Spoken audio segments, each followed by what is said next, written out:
जो दिन मैंने देखे, ऐसे दिन किसी और को ना देखने पड़े। तो एक एक्सीडेंट में हमारे फादर चले गए थे हमें छोड़ के। आपके पापा के जाने के बाद मम्मी ने पढ़ाई की और फिर जॉब लगी। हाँ, शुभम रिज़ल्ट आ गया है और आपका सिलेक्शन हो गया। मैंने कहा कि अम्मा मैं मास्टर बन गया। मैं कंटेंट क्रिएशन अभी कर रहा हूँ। जैसे अपन अब पॉडकास्ट शूट कर रहे हैं, तो मेरे पापा सपोर्ट करते हैं। आज भी जैसे मेरे को सुबह पापा ने फ़ोन किया कि ऑल द बेस्ट बेटा। तो मेंटली नहीं होते ना वो प्रिपेयर इस चीज़ के लिए कि उनका बच्चा पढ़ाई छोड़ के ये सारी चीज़ें करे। जब ज़्यादातर लोग नौकरी को एक ज़िम्मेदारी समझते हैं, तो कुछ लोग ऐसे होते हैं जो उसे एक सेवा का भाव बना देते हैं। तो आज हमारे साथ एक ऐसे शख्स हैं, जो अपनी गवर्नमेंट जॉब के साथ-साथ ऐसे बच्चों की हेल्प करते हैं, जो कि ऑर्फन है, जिनके माँ-बाप नहीं हैं। Please welcome Shubham Sherwal sir. नमस्कार, मेरा नाम शुभम शेरवाल है और मैं भरतपुर ज़िले के एक छोटे से गाँव तरगवां का रहने वाला हूँ। अभी मैं करौली ज़िले के एक गाँव बमनपुरा में पोस्टेड हूँ और वहाँ पर शिक्षा के साथ-साथ अनाथ और गरीब बच्चों के लिए हम अपनी ओर से अपने सोशल मीडिया अकाउंट के माध्यम से बच्चों के लिए हेल्प कर रहे हैं। सर मेरा पहला सवाल है कि आप इन बच्चों के लिए कपड़े लाते हो, बैग्स लाते हो, बहुत सारी चीज़ें लाते हो। तो एक सरकारी म जो टीचर होता है, वो तो अपनी नौकरी ख़त्म करके घर पे भी जा सकता है सर। तो आप क्यों करते हो? इसके पीछे कोई ख़ास वजह है? देखिए सबसे पहले मैं आपको बता दूँ कि कहीं न कहीं मेरी जीवन की जो कुछ चीज़ें हैं, वो मुझे ये सब करवाने पे मजबूर करती हैं। मैंने अपना बचपन मेरे पिताजी के बिना व्यतीत किया और मैंने देखा कि एक बिना बाप के जीवन गुज़ारना क्या होता है। जब हम देखते थे कि कोई हमारे लिए कुछ खिलौने लेकर आता था, कोई कपड़े ले आता था या कोई हमारे लिए रिश्तेदार गिफ्ट ले आते थे, तो हमें बड़ी खुशी होती थी और हमें आज भी याद है कि कौन हमारे लिए क्या लेकर आया था। तो मैं ये सोचता हूँ कि अगर मेरे एक कपड़े लाने से या खिलौने लाने से या बच्चों के लिए बैग्स देने से अगर बच्चे अपनी शिक्षा को एक खेल समझ रहे हैं, उन्हें आनंद आ रहा है उस पढ़ाई में, वो शिक्षा लेने में वो आनंद महसूस कर रहे हैं, तो क्यों ना मैं इन काम को करके उन बच्चों को पढ़ाई से जोड़ूँ, शिक्षा से जोड़ूँ। जिन बच्चों के माँ-बाप नहीं हैं, जो बच्चे अपने जीवन को नीरसता से व्यतीत कर रहे हैं, जो बहुत ज़्यादा अलोन फ़ील करते हैं, उन्हें लगता है कि हमारा कोई नहीं है, उन बच्चों के लिए अगर मैं कुछ हैप्पीनेस, उनके लिए कुछ खुशियाँ मैं दे सकूँ, उनके लिए मैं कुछ गिफ्ट दे सकूँ, तो ये मुझे सबसे ज़्यादा अच्छा लगता है कि मैं उन बच्चों की मदद कर सकता हूँ, म उनकी मदद कर पा रहा हूँ। उन बच्चों को शिक्षा से जोड़ने में मेरी भी भूमिका है।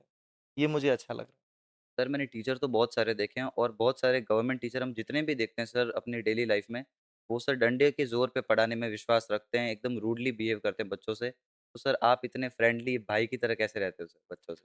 देखिए, सारे टीचर्स ऐसे नहीं होते हैं।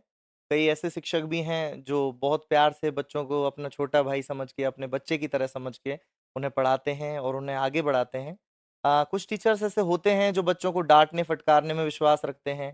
तो मेरा मानना ये है कि गलत वो भी नहीं है, अगर वो बच्चों को थोड़ा डाँट लगा रहे हैं। हम भी कभी-कभी ये चीज़ यूज़ करते हैं, हम भी उन्हें डाँट देते हैं।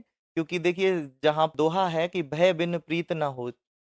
तो अगर भय नहीं रहेगा, तो बच्चों में प्रेम की भावना भी जागृत नहीं होगी। शिक्षक का भय होना भी ज़रूरी है। लेकिन अगर बच्चों में भय ही भय हम इतना ज़्यादा व्याप्त कर देंगे, तो वो खुल के हमारे सामने नहीं आ पाएँगे और बच्चे जब खुल के नहीं आ पाएँगे, तो हम उनसे रिलेट नहीं कर पाएँगे। तो इसीलिए मैं बच्चों के साथ में उनका भाई बन के, उनका दोस्त बन के उन्हें शिक्षा देने का काम करता हूँ। इससे मुझे खुशी होती है कि बच्चे अपने साथ होने वाली जो डेली लाइफ़ की चीज़ें हैं, जो भी वो रोज़ जो उनके साथ घटित होता है वो मुझे आके शेयर करते हैं। सर आज हमारे साथ ये हुआ, सर आज घर पे वो आए। जी। तो उनसे क्या है बच्चे ईज़ी हो जाता है बच्चों को समझाना। वो दिल से जब कनेक्ट हो जाते हैं तो हम हर चीज़ को उनके साथ शेयर कर सकते हैं। हम पढ़ाई में भी उन्हें जो चीज़ें बताते हैं वो उनको ध्यान रखते हैं और छोटे बच्चे एक समझदार बच्चे के रूप में दिखने लगते हैं। हाँ, जो भी उनको चीज़ें सिखाते हैं वो जल्दी से एडॉप्ट कर लेते हैं सर। बिल्कुल, जल्दी अडैप्ट कर लेते हैं। तो सर जैसे कि मेरे पापा भी एक गवर्नमेंट टीचर हैं, तो उनकी एज वो लगे थे करीब शायद सर 35 की एज में, तो वो चाह के भी सर बच्चों की हेल्प नहीं कर सकते। उनका भी सर ऐसे बहुत काइंड हार्टेड है वो, बट वो चाह के भी नहीं कर सकते क्योंकि उनके ऊपर ज़िम्मेदारी आ जाती है सर, बहुत सारी चीज़ें होती है कि वो नहीं कर सकते। और आपके जैसे टीचर्स आप सर वैसे कौन-सी एज में सर गवर्नमेंट टीचर लगे थे? जी, मैं 18 साल का था जब मेरा सिलेक्शन गवर्नमेंट जॉब में हो गया था एज़ अ टीचर। और तभी से मुझे ऐसे बच्चों से बहुत लगाव है और जैसा आप बता रहे हैं कि भई मेरे फ़ादर गवर्नमेंट टीचर हैं, तो आपके फ़ादर जो हैं वो काइंड हार्टेड हैं, आपने एक चीज़ कही। तो जो बच्चों से जुड़ा है वो ऑब्वियस सी बात है वो काइंड हार्टेड होगा और सभी टीचर्स के दिल में बच्चों के लिए बहुत जगह होती है। हो सकता है कि वो कुछ बच्चों के लिए गिफ्ट्स नहीं दे पा रहे हों या फिर कोई चीज़ नहीं ला पा रहे हों, लेकिन वो शिक्षा के रूप में बच्चों के लिए बहुत कुछ देते हैं। मैं मानता हूँ कि कहीं न कहीं आपके फ़ादर भी बच्चों के लिए ज़रूर काम कर रहे होंगे, वो बच्चों को अच्छी शिक्षा देने में यकीन रख रहे होंगे। क्योंकि हर कोई ये जानता है कि हम जो भी कर रहे हैं, वो सब ईश्वर देख रहा है और हमें उसी का प्रतिफल मिलना है। जब भी हम बच्चों को शिक्षा दे रहे होते हैं, तो हमारे माइंड में ये चीज़ रहती है कि जो हम करेंगे, वो हम भोगेंगे। तो इसीलिए हम बच्चों को जितना हमसे बन पड़ता है, जो हम दे सकते हैं, वो हम देने का प्रयास करते हैं। और वजह यही रही कि हम जल्दी जॉब लगे, जिसके कारण हमें इतनी ज़्यादा ज़िम्मेदारियाँ नहीं निभानी पड़ी क्योंकि जिस जॉब में बच्चे तैयारियाँ करने लगते हैं, पढ़ाई के बारे में सोचने लगते हैं, बाहर कोचिंग्स वगैरह देखने लगते हैं, तो उस एज में कहीं न कहीं ईश्वर की कृपा से अपने मेरी माँ के आशीर्वाद से मैं गवर्नमेंट जॉब में सेलेक्ट हुआ और उसी समय से मुझे लगा कि मुझे बच्चों के लिए कुछ करना है। जो दिन मैंने देखे, ऐसे दिन किसी और को ना देखने पड़े। मेरा ये उद्देश्य था कि मैं बच्चों के लिए वो सब कुछ दे सकूँ जो मेरे पास है। अ, ज़रूरी नहीं कि मैं उन्हें सिर्फ़ और सिर्फ़ स्कूल समय में ही उन बच्चों को वो सब दूँ। जब भी मुझे मौका मिलता है, छुट्टियों के दिन में अगर मुझे लगता है मेरा मन नहीं लगता है, तो मैं बच्चों के पास जाकर के मैंने उनसे देखा सर। रूबरू होता हूँ। सर सॉरी टू से जैसे कि आपने बताया कि आपके फादर नहीं थे। सर आप कौन-सी क्लास में थे जब आपके फादर मैं जब 7 साल का था शायद मैं 2nd क्लास में था उस समय तब मेरे फ़ादर इस दुनिया से चले गए थे और हम 3 भाई-बहन थे, बड़ा भाई मैं और मेरी छोटी बहन और सबसे छोटा प्रियांशु। तो सर उस वक़्त के जो घर के फाइनेंशियल खर्चे थे, वो कैसे मैनेज होते थे पापा के जाने के बाद? पापा के जाने के बाद में वी सफ़र्ड अ लॉट हमने बहुत कुछ सहन किया, बहुत कुछ देखा, बहुत स्ट्रगल रहे हमारी लाइफ़ में। हमारी माँ जो 28 इयर्स की थी जब हमारी माँ विधवा हो गई थी और माँ ने जो संघर्ष देखे उनको बयाँ करना मुश्किल है। हम सिर्फ़ उनकी कुछ मतलब हम बड़े हुए तो हम देख पाए कि हाँ, हमारी माँ ने क्या संघर्ष किए हैं। लेकिन जो हमारी माँ ने संघर्ष किए उनको समझना बहुत कठिन है। उन्होंने पापा के जाने के बाद में खुद दोबारा से पढ़ाई शुरू की। उन्होंने अच्छा। 12th की, अपनी ग्रेजुएशन की, अ, कॉलेज किया और उसके बाद में वो पटवारी के पद पे सेलेक्ट हुई। तो अच्छा, हमारी माँ ने खुद पढ़ कर के खुद बनी और हमें बनाया। के पापा क्या करते थे? मेरे पापा एक ड्राइवर थे। अच्छा। हमारी जो खुद की गाड़ी थी उसे एक निजी कंपनी में चलाते थे। तो एक एक्सीडेंट में हमारे फ़ादर चले गए थे हमें छोड़ के। आपके पापा के जाने के बाद मम्मी ने पढ़ाई की और फिर जॉब लगी। हाँ, मम्मी की शादी हुई थी, मम्मी-पापा की 1995 में और 2005 में मम्मी ने फिर से पढ़ाई शुरू की। जब पापा चले गए उसके बाद मम्मी ने पढ़ाई शुरू की, 10 साल बाद पढ़ाई शुरू करना बहुत मुश्किल होता है, 3-3 बच्चों को पालना। लेकिन हमारी माँ ने हमको भी प्यार दिया और अपनी पढ़ाई से भी लगाव रखा, अपनी पढ़ाई से जुड़ाव रखा। वो पढ़ती रहीं, हमें पढ़ाती रहीं और भगवान की कृपा रही कि उन्हें पटवारी के पद पर जॉइनिंग मिली। और उसके बाद में हमें भी कहीं न कहीं ये प्रेरणा मिली कि हमारी माँ ने हमारे लिए जो संघर्ष किए हैं, तो जल्दी से जल्दी हमें अपनी माँ को गौरवान्वित महसूस कराना है। हमें ये दिखाना है दुनिया को कि हमारी माँ ने हमको जो सिखाया है, हमारे पिताजी के हमारे जो संस्कार रहे हैं, वो हमारे अंदर क्या उन्होंने हमको दिया है। तो इसीलिए 12th के बाद में मैंने बीएसटीसी की और पहले ही अटेम्प्ट में मैं गवर्नमेंट जॉब में सेलेक्ट हुआ, जब मेरी उम्र 18 वर्ष थी।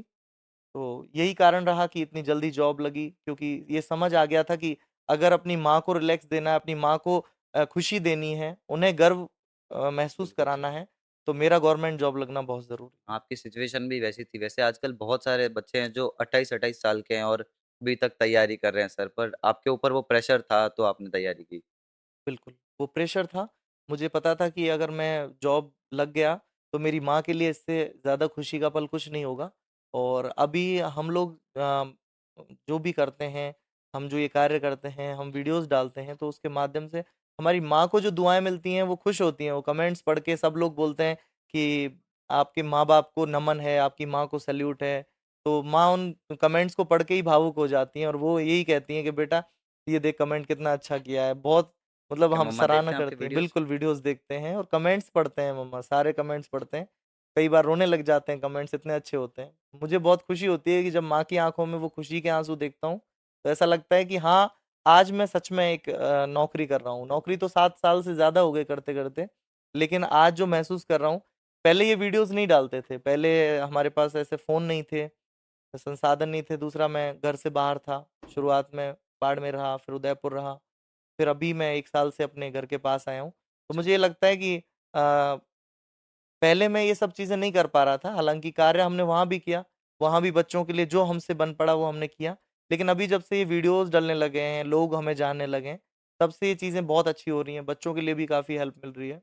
सर आप करते तो बहुत अच्छी चीज़ें हैं, पर कोई इंसान होते हैं जो हर चीज़ में नेगेटिविटी ढूँढते हैं। तो कई लोगों के ऐसे भी कमेंट आते हैं कि तेरे को हेल्प करनी है तो कर ले, वीडियोज़ क्यों डाल रहा है? तो उस पे आप कुछ रिप्लाई देना चाहोगे? देखिए लोग कमेंट्स करते हैं, लोग कहते हैं कि भई अगर आपको करना है तो आप ऐसे ही कर लीजिए, वीडियोज़ क्यों डाल रहे हैं? तो मैं उन लोगों से ये कहना चाहूँगा कि आप अगर ये करके देखिए, आप कर पाएँगे और अकेला कोई कर पाएगा, तो इंसान कितना कर सकता है? बिल्कुल, हम एक फ़िक्स्ड सैलरी एम्प्लॉयी हैं, सही बात हमारे है। पास एक निश्चित सैलरी आती है, तो हम कितना ही कर सकते हैं अपनी सैलरी में से। हर सही किसी बात के है। पास अपने एक्सपेंसेस होते हैं, अपनी चीज़ें होती हैं, अपना घर होता है। तो कहीं न कहीं एक इंसान कर पाएगा तो अपनी सैलरी में से 10-20% जितना कर सकता है, इससे ज़्यादा नहीं कर सकता। लेकिन अगर हम सोशल मीडिया को अच्छा अगर हथियार बनाकर यूज़ करें, सोशल मीडिया का कुछ इस तरह से यूज़ करें, तो मैंने देखा है कि आज हम सोशल मीडिया के दम पर एक बच्चा है राज जिसकी वीडियो आपने बिल्कुल सर, देखी मैंने होगी, देखा। राज के लिए घर बनवा पा रहे हैं। अच्छा, उसके लिए हम घ घर बनाने के लिए लोगों से हेल्प ले रहे हैं और लोग खुशी-खुशी वो हेल्प कर रहे हैं, हाँ, मैंने देखा सर एक एक प्लम्बर थे जिन्होंने सर फ्री में काम किया और शायद इलेक्ट्रीशियन भी कोई आए फ्री थे, वो में, भी फ्री में बिल्कुल, करेंगे सर। गेट्स फ्री में लग रहे हैं। अच्छा, तो बहुत से लोग मतलब लोकल बहुत सारे लोग लोग आ रहे हैं जी, कि जी। ये चीज़ मैं कर दूँगा, ये चीज़ हाँ, मैं कर दूँगा, इस तरीके से सर राज का बिल्कुल, घर बन बिल्कुल। रहा है। तो ये चीज़ें देखो इन बट चीज़ों सर से स्टार्टिंग में शुरुआत तो आप ही ने की थी सर, कोई नहीं आया था। आपने हिम्मत जुटाई, फिर लोग आए सर। देखिए, भगवान ने हमें इसके काबिल बनाया, भगवान ने हमें इसके लिए चुना।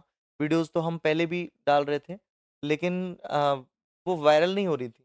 लेकिन वायरल हुई तो उसका एक फ़ायदा ये हुआ कि वायरल होने से हम आज सिर्फ़ एक बच्चे की मदद नहीं कर पा रहे हैं। हम अनेक बच्चों की मदद कर पा रहे हैं और हम अपने विद्यालय के ही बच्चे नहीं, बल्कि आस-पास के विद्यालयों के बच्चों की भी मदद कर पा रहे हैं। ये चीज़ अपने आप में बहुत खुशी की बात है कि भगवान ने हमें इसके लिए चुना और हमें माध्यम बनाया, लोग हमसे जुड़ रहे हैं, आप जैसे अच्छे लोग मिल रहे हैं और हमारी चीज़ें आगे जा रही हैं। हमारे देश से ही नहीं बल्कि विदेशों से भी प्यार मिल रहा है, ये सबसे खुशी की बात है। हाँ सर, मैंने देखा कि क्रिकेटर रिंकू सिंह भी आपको फ़ॉलो करते हैं सर। जी, तो जी। क्या सर उन्होंने उनका आपके पास कुछ मैसेज आया था? जी, रिंकू सिंह जी बहुत अच्छे इंसान हैं। उनका मैसेज आया, शुरुआत में उन्होंने कहा कि भैया आप बहुत अच्छा कार्य कर रहे हैं।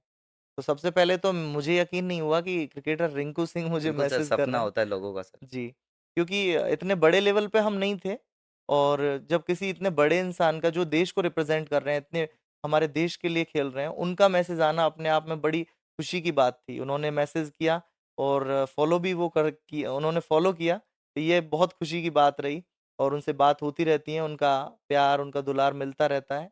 वो भी बड़े काइंड नेचर हैं और बच्चों के लिए हेल्प करते रहते हैं। सर आपकी उन्होंने कुछ हेल्प की मतलब राज के लिए या फिर बच्चों के लिए? हाँ, बिल्कुल, वो अपनी जो भी छोटी-मोटी हेल्प जो भी सब करते हैं देखो जो भी हमसे जुड़ा है और दूसरा कि सबसे बड़ी बात तो ये है कि उन्होंने हमें एक ऐसे इंसान के रूप में समझा कि हाँ, व हम जेन्युइन हैं और हम बच्चों की हेल्प कर रहे हैं और हमें फ़ॉलो किया। यही हमारे लिए सबसे बड़ी हेल्प है क्योंकि लोग देखेंगे, तो वो बिल्कुल, देखेंगे रिंकू सिंह फ़ॉलो कर रहे हैं, तो तो रिंकू कोई सिंह कोई तो अच्छा अरे-गरे को तो इंसान होगा, फ़ॉलो बिल्कुल करेगा सर। नहीं। हाँ, और भी कई लोग हैं जो करते हैं, फ़ॉलो करते हैं, जैसे कई सर, कोई सेलिब्रिटीज़? हाँ, सेलिब्रिटीज़ में जैसे उन्नी मुकुंदन हैं, एक एक्टर हैं, साउथ इंडस्ट्री से, तो वो भी हमें फ़ॉलो करते हैं, उनके मैसेजेस भी आते हैं। और कई ऐसे लोग भी हैं जो फ़ॉलो नहीं करते हैं, लेकिन उनके मैसेजेस हमें रेगुलर रिसीव होते रहते हैं। सेलिब्रिटीज़ हमसे पूछते रहते हैं कि भाई कोई भी चीज़ की ज़रूरत हो सर तो आप काम बताना। ही इतना बढ़िया कर रहे हो सर, बिल्कुल पूछेंगे। सर ऐसा कौन-सा पॉइंट आया जब आपको लगा कि मतलब आप अच्छी खासी जॉब में थे सर, आपकी फैमिली को लेके सभी लोग अपनी फैमिली को लेके चलते हैं, उनके लिए करते हैं, तो ऐसा कौन-सा पॉइंट आया जब आपको लगा कि इन बच्चों की हेल्प करनी चाहिए? जब मैं उदयपुर में था, सबसे पहले मैं बाड़मेर में रहा। तो वहाँ मैंने बहुत कम समय नौकरी की, मैं कुछ 3 मंथ्स के लिए वहाँ पर रहा। उसके बाद मैं उदयपुर में मैंने जब जॉब की, तो उदयपुर में मुझे 2 बच्चे ऐसे मिले, जिनके फादर नहीं थे। तो कहीं न कहीं ऐसे बच्चों के लिए मेरे मन में बहुत ज़्यादा जगह हो जाती है, उनके लिए अपने आप ही एक प्रेम बढ़ जाता है, क्योंकि मैं उनमें एक छोटा शुभम देख पाता हूँ। उन बच्चों में मैं खुद नज़र आता हूँ। उन बच्चों को जब देखता हूँ, तो मुझे लगता है कि एक दिन मैं भी ऐसा ही था। तो वहीं से मुझे लगता है कि मुझे इन बच्चों के लिए कुछ करना चाहिए। वो मैंने जब उदयपुर में उन बच्चों को देखा, तो उनके लिए कुछ करने की सोची। मतलब अ, सर आप हेल्प पहले से भी करते थे, वीडियोज़ आप डालते हो? जी। वीडियोज़ अब डालते हैं। और पहले कुछ बच्चे ऐसे थे जो स्कूल में जैसे 2 बच्चे हो गए, किसी स्कूल में 3 बच्चे हो गए। लेकिन जब मैं यहाँ आया, जहाँ अभी मेरी पोस्टिंग है करौली में बमनपुरा, तो बमनपुरा में मैंने देखा कि गाँव की आधी से ज़्यादा महिलाएँ विधवा हैं। और उनके जो बच्चे हैं वो बिना बाप के अपना जीवन जी रहे हैं। कुछ जो माएँ भी गुज़र गईं तो उनके बाद उनके बच्चे अनाथ हो गए। तो वहाँ से उस चीज़ ने मतलब मुझे अंदर तक हिला दिया। और मैंने जब बच्चों से उनके बारे में जाना, उन बच्चों को देखा कि आपके माता-पिता को क्या हुआ? उनसे जब पूछा, पता चला बिना माँ-बाप के बच्चे, छोटे-छोटे बच्चे अपनी ज़िंदगी जी रहे हैं। तो मैं अंदर ही अंदर मैं भावुक हो गया और मैंने सोचा कि इन बच्चों के लिए मुझे कुछ करना है। तो मैंने एक वीडियोज़ वगैरह को सोशल मीडिया पे डालना शुरू किया। मेरे छोटे भाई हैं, उन्होंने मुझे इसके लिए प्रेरित किया और उन्होंने कहा कि भैया अगर हम सोशल मीडिया पे वीडियोज़ डालेंगे तो लोग भी हेल्प कर पाएँगे। तो जब मैंने वीडियोज़ को डालना शुरू किया, तो शुरुआत में थोड़ी-थोड़ी मदद आने लगी। लेकिन एक वीडियो इतनी वायरल हुई कि राज बहुत आर्यन। बड़े स्तर पे लोग मतलब हमसे जुड़े, हमारे काम को सराहा और अच्छा, अब रेगुलर लोग कुछ ना कुछ भेजते रहते हैं। सभी देखा था सर चीज़ें कई नेताजी भी आए थे जी, सर। बिल्कुल। नेता, अभिनेता सब लोग मतलब एप्रिशिएट करते हैं और एमएलएज़, एमपीज़ आते हैं, गाँव में भी आए हैं, बच्चे के लिए मदद के लिए भी उन्होंने हाथ बढ़ाए हैं। और अभी तो हम बच्चे के लिए सबसे बड़ी चीज़ है कि हम घर बनवा पा रहे हैं। राज के लिए सर। जी, राज के लिए काम स्टार्ट हो गया सर? काम स्टार्ट हो गया है, लेट बाथ कंप्लीट हो चुके हैं। सबसे पहले लेट बाथ इसलिए शुरू किए क्योंकि जो राज की बड़ी सिस्टर है, बेसिक नीड, बिल्कुल तनिष्का, सर। वो लगभग 15 साल की है और उसे ये टॉयलेट के लिए बाहर जाना पड़ता है। वॉशरूम के लिए वो बाहर जाती है। तो ये अपने आप में बहुत सही बात है सर। दुःख की बात है। तो मुझे लगा कि अगर हम सारा चीज़ एक साथ लेके चलेंगे तो बहुत टाइम लग जाएगा। सही। तो सबसे पहले लेट बाथ बनवाए हैं जिससे कि उनको कम से कम अपने वॉशरूम के लिए बाहर नहीं जाना पड़े। और लेट बाथ कंप्लीट हो चुके हैं। बहुत जल्दी 1-2 दिन में ही अब उनकी नींव स्टार्ट हो जाएगी, नींव खुदाई घर के लिए। घर के। जी। तो सर आप सिर्फ़ राज की ही हेल्प करेंगे या फिर आगे और भी प्लान है कि और भी बच्चों की हेल्प करें आपसे? देखिए, हम जो भी ज़रूरतमंद बच्चा हमें ऐसा मिलेगा, जिसके माता-पिता दोनों नहीं हैं या जिसके घर में अर्निंग सोर्स नहीं है, उन सब के लिए हम मदद करना चाहते हैं। हम तो ये चाहते हैं कि कोई भी बच्चा ऐसा ना हो जिसके अपना घर नहीं हो, अ, उसके पास अपने संसाधन नहीं हो। मैं तो ये चाहता हूँ। लेकिन ईश्वर की कृपा कितनी रहती है, आप सब लोगों का प्यार कितना रहता है, ये डिपेंड करता है। क्योंकि ये सब चीज़ें अगर हमें रेगुलर हमें हेल्प मिलती रही, बच्चों के लिए सब होता गया, तो हम रुकेंगे नहीं। हम बच्चों के लिए जो भी बच्चे हमको ऐसे मिलेंगे उसके लिए उनके लिए हम कुछ ना कुछ करते रहेंगे। और घर का ऐसा है कि राज के लिए घर बनवा रहे हैं, क्योंकि राज के लिए देखो, राज के मदर-फादर दोनों ही इस दुनिया में नहीं हैं। उसके दादाजी भी नहीं हैं। सिर्फ़ एक दादी हैं दादी है। जिनके सहारे वो अपना जीवन गुज़ार रहे हैं। अब अगर किसी बच्चे के माँ-बाप दोनों नहीं हो और छोटा बच्चा हो, तो उसके लिए घर कौन बनाएगा? दादी तो घर बनाने से रही। उनके पास इतना पैसा भी नहीं कि वो हायर कर लें लोग और उनको बोल दें कि भाई हमारे लिए घर बनवा दो। उस तो समय इसलिए देखा था वो पेंशन से सर वो जी, कपड़े बिल्कुल, लाने दादी की जो बात हैं कर रहा था। पेंशन दादी को मिलती है, उसी से उनका जो घर चलता है। तो मैंने यही सोच के उनका घर का जो निर्माण है वो कार्य चालू किया, स्टार्ट किया। और अब आगे भी अगर कोई ऐसे बच्चे मिलते हैं, जिनके घर में कोई अर्निंग सोर्स नहीं है, जिनके माता-पिता नहीं हैं, तो उनके लिए मैं बिल्कुल दिल से कार्य करना चाहूँगा। इसी के लिए हमने एक एनजीओ भी रजिस्टर्ड करवाया है, शुभम संकल्प फाउंडेशन नाम से। और हम उसके माध्यम से हम अपने विद्यालय ही नहीं, बल्कि अपने आस-पास और जितना हमसे हो सकेगा, जितना बड़ा क्षेत्र हम कवर कर पाएँगे, हम उन उसमें बच्चों की सेवा करना चाहते हैं। सर हमारी ऑडियंस में से अगर कोई भी डोनेट करना चाहे तो सर कर सकते हैं? जी, बिल्कुल कर सकते हैं। तो सर स्क्रीन पे मैं क्यूआर कोड सर आपका लगा दूँगा, जिसको भी अगर डोनेट करना होगा सर वो कर देगा। बिल्कुल, बिल्कुल। अ, देखिए ऐसा है कि मैं लोगों से यही अपील करता हूँ कि आप ऐसा नहीं है कि भई एक बार आपने डोनेट कर दिया और उसके बाद में आप भूल गए। जुड़े रहना आप हमसे चाहिए। जुड़े रहिए। आप हमसे जुड़े रहिए, आप देखते रहिए। जो बच्चा आपको लगे कि इस बच्चे के लिए इस चीज़ की ज़रूरत है, इस चीज़ की मैं ये नहीं कह रहा हूँ फाइनेंशियली हेल्प कीजिए। आप हम हमारे एड्रेस पे आप जो चाहें वो बच्चों के लिए भिजवा सकते हैं। कई लोग भिजवाते भी हैं और हम वो बच्चों तक पहुँचाते हैं। कई लोग फाइनेंशियली हेल्प करते हैं तो हम डायरेक्ट बच्चों के खातों में डलवा देते हैं। और उससे क्या है, लोगों के लिए बहुत हेल्प होती है। मैं देखता हूँ जिन जो बच्चे अपनी दादी के साथ रह रहे हैं, जिनके माँ-बाप नहीं हैं, उन बच्चों के लिए अ, अगर कोई 10,000 20,000 रुपए डाल दे, बहुत तो बड़ी उनके बात लिए होती तो है सर। बहुत ज़्यादा बड़ी बात हो जाती है। तो अभी ऐसा होता है, हम कई बच्चों के लिए पैसे डलवाते रहते हैं। जब हमें लगता है कि भाई ये परिवार अभी बहुत ज़्यादा अ, जैसे बहुत ज़्यादा स्ट्रगल स्थिति कर रहे हाँ, होते हैं। स्ट्रगल कर रहा है, स्थिति अच्छी नहीं है, तो उनके लिए हम अपनी तरफ से जो भी होता है वो करते हैं। सर एक छोटे से बच्चे के सर से पिता का साया उठ गया, उसके बाद में सर आपको किन-किन परेशानियों का सामना करना पड़ा? देखिए जब मैं छोटा था तभी पापा चले गए। उसके बाद में ऐसा रहा कि मैं बड़ा भाई था। मेरे बाद में मेरे छोटे भाई-बहन, तो मुझे लगा कि मेरे छोटे भाई-बहनों का मेरे अलावा, मेरी माँ के अलावा कोई नहीं। सबसे पहले तो एक ज़िम्मेदारी आ गई अपने ऊपर। उनके लिए अपने आप को बड़ा बनाया। वो मेरे बच्चे जैसे मुझे भाई-बहन नहीं, मुझे अपने बच्चे जैसे दिखते हैं। तो जीवन में काफ़ी चीज़ें रहीं। अपना माँ का साथ देना, हर कदम पे माँ का साथ दिया। उसके बाद में अपना घर बनाया। खुद ने अपनी शादी की अच्छा, और उसके बाद में आज हम मतलब जो भी कर पा रहे हैं सब हमने मेरी माँ और हम दोनों ने मिलके किया। छोटे अच्छा। भाई-बहन भी इस स्ट्रगल का हिस्सा रहे। वो भी पॉज़िटिव माइंडसेट वाले लोग हैं, वो भी हमें अच्छी-अच्छी सजेशंस देते रहे और हम चारों ने अपनी लाइफ़ में बहुत कुछ अचीव किया। सर तो पिताजी के जाने के बाद आपने बताया कि आपके मम्मी की भी नौकरी लग गई थी, तो वो पिताजी के जाने के बाद कितने साल बाद लगी? पिताजी हमारे पिताजी एक्सपायर 2006 में हुए थे और मम्मी की जॉब जो लगी थी 2014 में लगी थी। तो सर इतने साल घर का जो फाइनेंशियल सर जो भी था वो कैसे मैनेज हुआ सर? इतने सालों तक मम्मी को विधवा पेंशन मिलती थी और मम्मी प्राइवेट एक विद्यालय में पढ़ाने जाती थी जहाँ उनको 1500 रुपए महीने की सैलरी मिलती थी। जैसे-तैसे करके हम लोगों ने अपनी पढ़ाई की, मम्मी ने खुद भूखी रहीं लेकिन हमें कभी भूखा नहीं सोने दिया।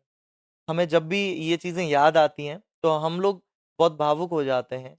हम फ़ील करते हैं कि हमारी माँ ने हमारे लिए जो स्ट्रगल किया है, हमें उनको एक गौरव के रूप में, एक गर्व के रूप में वो सब चीज़ें लौटानी। तो सर आपने बचपन में सोच लिया था कि अगर मैं बड़ा होके सक्सेस हो गया, तो किसी बच्चे की हेल्प करूँगा, किसी भी बच्चे के सर से अगर बाप का साया उठा होगा, मैं उनकी हेल्प करूँगा, ऐसा आपने बचपन में सोच लिया था? बिल्कुल, जब हम छोटे थे तब हमने जब चीज़ें देखी, तो हमें कई बच्चे ऐसे मिलते थे जिनके माँ-बाप नहीं हैं या जिनके पिता नहीं हैं। तो हम उन लोगों के लिए हम जब कुछ नहीं थे, उस समय भी हमारा मन करता था कि हम इनके लिए क्या कर दें। जब हम विद्यालय में टिफ़िन लेके जाते थे, तो एक मेरा फ्रेंड था जिसके माँ-बाप दोनों नहीं थे। आयुष नाम था उसका मुझे याद है। तो आयुष के माता-पिता दोनों नहीं थे और आयुष को जब मैं टिफ़िन लेके जाता था तो उसके लिए जो रूखी-सूखी जैसी भी वो अपनी उसकी दादी रोटियाँ बनाती थी, तो हम अपना टिफ़िन आयुष के साथ शेयर करता था। वो मेरा दोस्त था। तो तभी से मुझे लगता है कि अपने पापा के जाने के बाद में ऐसे बच्चे, ऐसे जो साथी जो मेरे रहे या अब जिन बच्चों को मैं देख रहा हूँ, वो मुझे कहीं न कहीं एक अपनेपन को एक अपनापन याद दिलाते हैं, एक अपना बचपन याद दिलाते हैं। तो मुझे उन बच्चों के लिए ये मन करता है कि मैं उनके लिए जितना हो सके, जितनी मदद मैं कर सकूँ, वो मदद उनको मैं पहुँचाऊँ। सर जैसे कि राज के लिए तो आप हैं शिक्षक जो उनकी हेल्प करते हैं। आपके बचपन में कोई ऐसा शिक्षक था जिसने आपकी हेल्प की हो? मेरे बचपन में एक्चुअली मैं क कभी एक एक विद्यालय में मैंने अपनी लंबी स्टडी नहीं रख पाया। सर्कमस्टेंसेस फिर भी कुछ सर ऐसे वो रहे। वाली सिम्पैथी तो होती है ना कि इस बच्चे के पिताजी नहीं हैं, इसकी हेल्प बिल्कुल, करनी चाहिए, बिल्कुल। घर पे भी फाइनेंशियली नहीं है। तो किसी ने क्या हेल्प की थी? देखिए, मैं जब छोटा था, तब मैंने हर विद्यालय में मैं किसी में 1 साल, किसी में 2 साल, 2 साल से ज़्यादा मैं किसी स्कूल में नहीं पढ़ पाया। परिस्थितियाँ ऐसी रहीं, कभी जयपुर पढ़ना पड़ा, कभी गाँव जाना पड़ा। गवर्नमेंट स्कूल में पढ़े आप सर? नहीं, मैं प्राइवेट स्कूल में पढ़ा था। मेरे नाना जी और मेरे जो ननिहाल पक्ष है, मेरे मामा जी और हैं, उन्होंने हमारी बहुत मदद की। उन उन लोगों ने बचपन से जब पापा गए उसके बाद में उन्होंने हमारा हाथ थामा और आज तक हमारा हाथ छोड़ा नहीं उन्होंने। वो आज तक हमारे साथ हैं, हमारे अच्छे-बुरे हर समय में हमारी मदद की उन्होंने और उन लोगों ने हमें ये सिखाया कि अगर बड़े बन जाओ, तो उसके बाद में बड़े मत बनो। बिल्कुल कहने का सर। मतलब बड़ा बनना और बड़े दिखना, दोनों में फ़र्क है। कई लोग ऐसे होते हैं कि जो पैसा कमाने के बाद में ये सोचते हैं कि भई अब हमसे बड़ा तो कोई है ही नहीं। बिल्कुल सर। जबकि मैंने ये रियलाइज़ किया है कि जब हम कम पैसे वाले थे, उससे ज़्यादा नम्रता, उससे ज़्यादा सिम्प्लिसिटी हम में अब है। क्योंकि हम ये महसूस कर पाते हैं कि जितना आदमी ऊपर उठता है, उतना ही ज़्यादा उसे ज्ञान होता है। और अगर इंसान झुक के चलेगा, तो वो कभी अपने जीवन में पीछे नहीं रह सकता। अगर इंसान अकड़ के चलेगा, तो वो बिल्कुल कहीं न कहीं मात खा जाएगा। तो यही हमारे जीवन का उद्देश्य है, यही हमारे उसूल हैं कि हमेशा नम्र स्वभाव रखिए, झुक के चलिए। ईश्वर अपने आप आपको जो जहाँ जिस मुकाम तक पहुँचाना है, उस मुकाम तक पहुँचाएगा। सर आप राज की हेल्प करते हो, तो कभी किसी बच्चे ने आकर कहा है कि सर हमारे घर की भी परिस्थितियाँ ठीक नहीं है, मेरी भी मदद कर दो? कोई आया है क्या ऐसा? अभी तक ऐसा इसलिए नहीं हो पाया क्योंकि हमने ऐसे बच्चे छोड़े ही नहीं। हमें जो भी पहले सबसे पहले जब मुझे राज के बड़े भाई के बारे में पता चला, आफ्टर दैट मुझे पता चला कि राज का कोई छोटा भाई भी है और वो इतना छोटा है कि वो अभी ढंग से बोलना भी नहीं जानता। तब मैंने राज की वीडियो वापस से लोगों के सामने शेयर की, जिससे कि लोग इतने कनेक्ट हो पाएँ।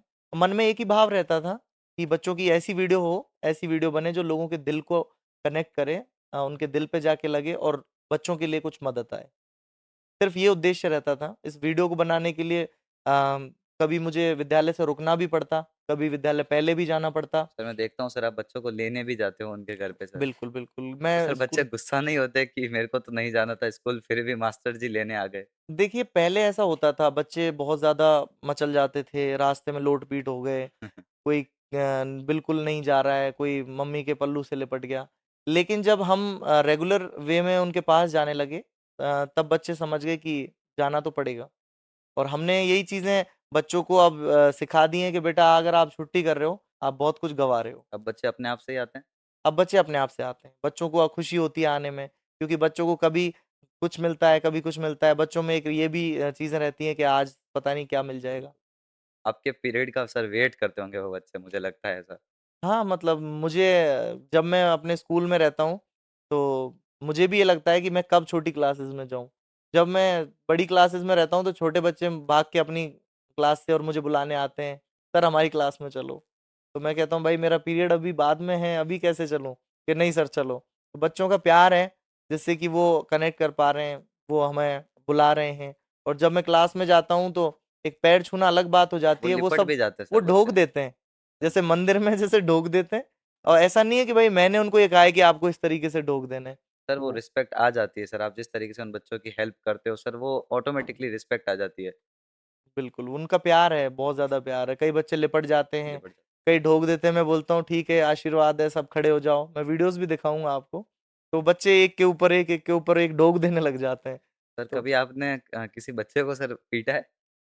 देखिए, मुझे ज़रूरत नहीं पड़ी ऐसी कि किसी बच्चे को पीटना पड़े। थोड़ा-सा बस उनको थोड़ा एक बार अगर आँखें दिखा दें तो बच्चे अपने आप समझ जाते हैं कि सर ये चीज़ नहीं चाह रहे हैं। तो वो उस काम को दोहराते नहीं हैं और बच्चों को जब हम इतना प्यार देते हैं, जब हम उनके पेरेंट्स बन जाते हैं ना, तो उन बच्चों को पीटने की ज़रूरत नहीं पड़ती। क्योंकि बच्चे इतना जुड़ जाते हैं आपसे कि उनको सिर्फ़ और सिर्फ़ आपका एक इशारा ही काफ़ी होता है समझने के लिए, समझाने के लिए। आप सब्जेक्ट कौन-सी पढ़ाते हो सर? मैं मैथ्स और इंग्लिश पढ़ाता हूँ। मैथ्स। तो बच्चों को समझ में आता है सब कुछ सर? हाँ, जो बच्चे देखिए ऐसा है बहुत सारे ऐसे बच्चे भी होते हैं जो वीक होते हैं सर, ईज़िली बिल्कुल। ग्रैब नहीं कर पाते, तो सर उन्हें आप दोबारा समझाते हो या फिर सर हाँ, मैं प्रयास यही करता हूँ कि सभी बच्चों के समझ में आए और बार-बार हम यही चाहते हैं कि भई बच्चों को अगर नहीं आया तो एक बार फिर से रिवाइज़ उनको रिपीट करें। लेकिन ऐसा है कि सभी बच्चे देखो पढ़ाई में अच्छे हों ऐसा ज़रूरी नहीं है और मैं मैं अपना सर पर्सनली बताऊँ तो सर मैथ्स तो सर नफ़रत थी मेरे को सर बचपन में। होता है, मैथ अभी से भी भी है। होती है जी, मैथ से भी होती है, इंग्लिश से भी होती है। दोनों चीज़ें ऐसी हैं और मुझे मतलब ईश्वर की कृपा है कि मुझे दोनों ही सब्जेक्ट अच्छी लगती हैं और मैं अच्छा। दोनों ही सब्जेक्ट पढ़ा पाता हूँ तो बच्चों सर को। आप बचपन से पढ़ाई में ब्राइट थे सर? हाँ, मैं अपने जब तक मैं 10th क्लास तक मैं फर्स्ट या सेकंड रैंक कर रहा क्लास में। अच्छा। हमेशा कभी फर्स्ट कभी सेकंड रैंक मेरी रहती थी और उसके बाद 10th में कुछ ऐसा हादसा हुआ जिसकी वज़ह से मैं अच्छे मार्क्स नहीं ला पाया और 11th और 12th में कुछ दोस्तों की संगत ऐसी रही कि मैं ज़्यादा पढ़ाई पे फ़ोकस नहीं कर पाया। लेकिन आफ्टर 12th मुझे पता था कि मुझे बीएसटीसी करनी है और बीएसटीसी के बाद में मुझे गवर्नमेंट जॉब लगना है। तो जैसे ही मेरी बीएसटीसी कंप्लीट हुई, वैसे ही तुरंत मेरी जॉब 18 हो गई और तुरंत ही जगह आ गई टीचर्स के लिए, वैकेंसीज़ आ गई। तो जैसे ही मैंने फॉर्म फिल किया, कुछ दिन अच्छे से मेहनत की और मैं शायद 18 इयर्स और 9 मंथ्स का था, तब जिस दिन रिज़ल्ट आया, 2 जून की बात थी वो, 2 जून 2018। तो उस दिन सबसे पहले सर आपने किसको बताया? मेरी दादी मेरे साथ थीं। मेरी दादी का ऑपरेशन करवाने के लिए मैं जयपुर गया हुआ था, क्योंकि हमारे घर में मेरे अलावा कोई बड़ा नहीं है। तो मेरी दादी उनका पथरी का ऑपरेशन हुआ था। तो मेरी दादी के जो स्टिचेज़ थे उनको कटवाने के लिए मैं गया हुआ था। एक 4 4 माले की इमारत थी उस पे टॉप पे थे हम लोग। अच्छा, मेरे दोस्त का रूम था वहाँ, और वहाँ मैं दादी को लेके रात्रि विश्राम कर रहे थे हम वहाँ पे, क्योंकि सुबह हमें डॉक्टर साहब को दिखाना था, उसके बाद हमें घर जाना था। तो रुकने के लिए हमारे यहाँ कुछ ऐसा था नहीं, तो दोस्त के रूम पे गए। वहाँ जब हम ऊपर जाके और सो रहे थे, तो उस टाइम मेरे एक भैया हैं, उनका कॉल आया कि शुभम रिजल्ट आ गया है और आपका सिलेक्शन हो गया। तो मैंने कहा क्या कह रहे हो भैया? मतलब वो चीज़ें ऐसी रहीं कि पता नहीं चला कि मैं खुश हूँ, मैं रो रहा हूँ कि मैं क्या कर रहा हूँ। जैसे बिल्कुल भाव शून्य हो गया मैं। बिल्कुल मुझे पता ही नहीं था कि क्या हो रहा है, और मुझे यकीन नहीं हुआ कि मेरा सिलेक्शन हो गया। तो जैसे ही मेरे को पता चला, मैं सबसे पहले मेरी दादी को मैंने उठाया। दादी उस टाइम बहुत दर्द में थीं। दादी को मैंने उठाया, मैंने कहा दादी मेरा सिलेक्शन हो गया। जैसे मैं बोला दादी कि को मेरी सरकारी नौकरी लग गई। हाँ, मैं अम्मा बोलता था। अच्छा, मैंने कहा कि अम्मा मैं मास्टर बन गो। अच्छा, तो मेरी अम्मा बहुत खुश हुईं। वो दर्द में थीं, लेकिन फिर भी उनको बड़ी खुशी हुई। और फिर मेरे घर पे मेरी माँ, सबको कॉल फ़ोन किया। करके बताया आपने? जी। और अच्छा, मेरी माँ मैं आज याद है वो दिन मुझे, कि जब मैं जॉब लगा था, तो उस समय मेरी माँ को सब खुश हो रहे थे, पटाखे चला रहे थे। मेरे ननिहाल में मेरे मामा जी, नाना जी, नानी अच्छा, सब बहुत खुश थे, क्योंकि उन लोगों ने बहुत हमारा सपोर्ट किया। बहुत हमारे लिए वो हमारे पिता का जो रोल था, वो हमारे जीवन में हमारे नाना जी, हमारे मामा जी ने निभाया। सब खुश थे, लेकिन मेरी माँ रो रही थी उस दिन। उनके लिए वो मोमेंट बहुत ज़्यादा स्पेशल होगा। हाँ, उन्होंने मेरे से बात भी नहीं की, वो बात भी नहीं कर पाईं, और वो रेगुलर रो रही थीं। तो मुझे आज भी वो दिन याद है। तो यही है कि माँ जो होती है उसके लिए उससे बढ़ के कुछ नहीं है, अपने बच्चों से बढ़ के कुछ नहीं है। और इतना सफ़र करने के बाद में हमने इतना सब देखा, उसके बाद में ये सब हमने अचीव किया, और उस एज में अचीव किया, ये अपने आप में बड़ी खुशी की बात सर थी। 18 की एज में तो आजकल बहुत सारे बच्चे सर 11th-12th में होते हैं सर, आपकी जॉब लग गई बहुत बड़ी बात है सर। सब ईश्वर की कृपा और हमारे माता-पिता के जो नेक कर्म थे, उनका परिणाम है कि हम इतनी जल्दी सेलेक्ट हुए, वरना मेहनत तो देखिए बहुत लोग करते बहुत। हैं। और मेहनत सिर्फ़ और सिर्फ़ मेहनत सिलेक्शन नहीं दे पाती। सिर्फ़ और सिर्फ़ मेहनत के बलबूते सेलेक्ट नहीं हो सकते। मेहनत के साथ में ही आपके कर्म, आपके माँ-बाप के कर्म आपके जीवन में बड़ा रोल प्ले करते हैं। अगर अच्छा। आप अच्छे कर्म कर रहे हैं, आपके माता-पिता ने अच्छे कर्म किए हैं, तो वो कहीं न कहीं आपकी ये जो सक्सेस है, उसमें बड़ा रोल प्ले करेंगे। जैसे सर मैं एक आपसे एक चीज़ पूछना चाहूँगा कि मैं कंटेंट क्रिएशन अभी कर रहा हूँ। जैसे अपन अब पॉडकास्ट शूट कर रहे हैं, तो मेरे पापा सपोर्ट करते हैं। आज भी जैसे मेरे को सुबह पापा ने फ़ोन किया कि ऑल द बेस्ट बेटा। तो बहुत सारे ऐसे लोग होते हैं आज जैसे मेरे पापा हैं तो उनकी एज करीब 50 के आस-पास है। तो मेंटली नहीं होते ना वो प्रिपेयर इस चीज़ के लिए कि उनका बच्चा पढ़ाई छोड़ के ये सारी चीज़ें करे। उनको वैसे नहीं पसंद था बट ठीक है कि मेरा बेटा बेटा कर रहा है वो बस विश्वास रखते हैं। तो सर आप क्या कहना चाहोगे उस चीज़ के लिए? क्या ये चीज़ गलत है या फिर क्या मैसेज देना चाहोगे? जो भी यूथ ये सारी चीज़ें करना चाहते हैं। देखिए मैं नहीं मानता कि शिक्षा ही एक बच्चों के लिए नौकरी ये लगने जस्ट का एक वे माध्यम हो है। सकता है सर। जी, शिक्षा ज़रूरी है। मेरी एक वीडियो है, उसमें भी मैंने यही कहा कि शिक्षा सिर्फ़ नौकरी लगने के लिए ज़रूरी नहीं है। शिक्षा एक जीवन जीने का सलीका सिखाती है। लोगों को तरीका देती है कि हमें जीवन किस तरीके से जीना है। और शुरुआत जो है, आपने जैसे बताया कि आपके फ़ादर शुरुआत में उन्हें मतलब अभी आपको सपोर्ट कर रहे हैं। हर एक माता-पिता यही चाहते हैं कि उनका बच्चा पढ़ लिख करके एक बड़ा आदमी बने, या डॉक्टर बने, या आईएएस अधिकारी बने, या वो पुलिसमैन बने, या वो मास्टर बने। सब लोग चाहते हैं कि हमारा बेटा शिक्षा के क्षेत्र में बड़ा नाम करे। अभी हमारी जो जनरेशन है, उसमें बदलाव आया है। अभी माता-पिता भी सपोर्टिव हो रहे हैं। अभी लोग भी समझ रहे हैं चीज़ों को, क्योंकि सिर्फ़ नौकरी सब कुछ नहीं है। और हम ये नहीं कह सकते कि किसी आदमी को गवर्नमेंट जॉब मिल गई, तो इसका मतलब वो सफल हो गया। नहीं सर ऐसे बहुत सारे लोगों की ऐसी मेंटालिटी है कि गवर्नमेंट जॉब लग जाएगी, उसके बाद में एक बार ही आपको मेहनत करनी है। आपकी एक बार गवर्नमेंट जॉब जॉब लग गई, उसके बाद में अगर आपकी एफिशिएंसी नहीं भी होगी तो भी काम चल जाएगा। जैसे कि मैं ये चीज़ें करता हूँ तो लोग मेरे को बोलते हैं कि इसमें अगर तू आज से 15 साल बाद तू उतनी एफिशिएंसी नहीं दे पाएगा। एक बार गवर्नमेंट जॉब निकाल ली उसके बाद में फिर तू मेहनत नहीं करेगा तो भी चलेगा। तो सर ये तो मेरे हिसाब से बहुत ही गलत चीज़ है सर। जैसे आप भी शिक्षक हो, तो आपको भी सर प्रिपेयर होके जाना पड़ता है ना कि आज मैं बच्चों को ये सारी चीज़ें पढ़ाऊँगा। तो सर हर चीज़ में मेहनत तो हर ही चीज़ में करनी है। तो ये एक गलत चीज़ है ना सर? देखिए, मैं भगवान को बहुत मानता हूँ, और मैं एक ये जो आपने बात कही, इसके परिप्रेक्ष्य में एक लाइन बोलना चाहूँगा कि जो करेगा सो भरेगा।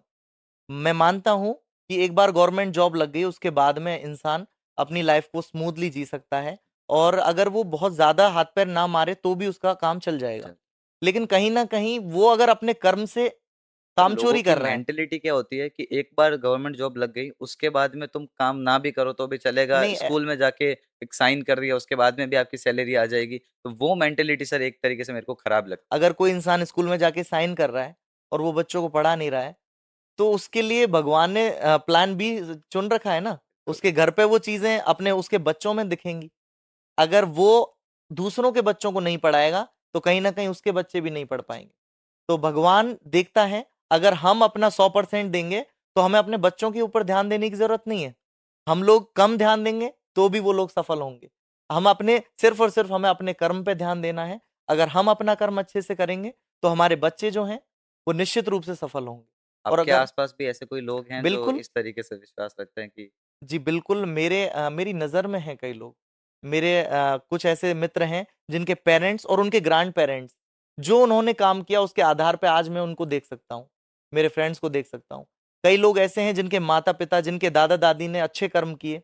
उन्होंने वो रिटायर्ड टीचर जैसे एक मेरे फ्रेंड के दादाजी हैं, तो उन्होंने बहुत अच्छे से अपना जो कार्यकाल था वो निकाला, बच्चों के लिए बहुत मेहनत की, बहुत बच्चों को सिखाया, बहुत कुछ दिया।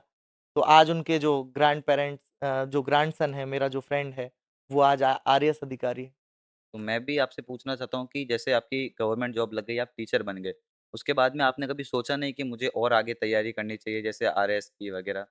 शुरू में मैंने सोचा था, बाहर जब मैं रहा था तो उस समय मैंने सोचा था कि मुझे तैयारी करनी चाहिए। लेकिन जब बाहर रहते हैं तो वो एक एक होम सिकनेस रहती है, लगता है कि भाई हमें घर चलना चाहिए। मम्मी की याद आती थी, घरवालों की याद आती थी, भाई-बहन है छोटे। तो मुझे क्या है कि कभी मैं दोनों जगह तालमेल नहीं रख पाया।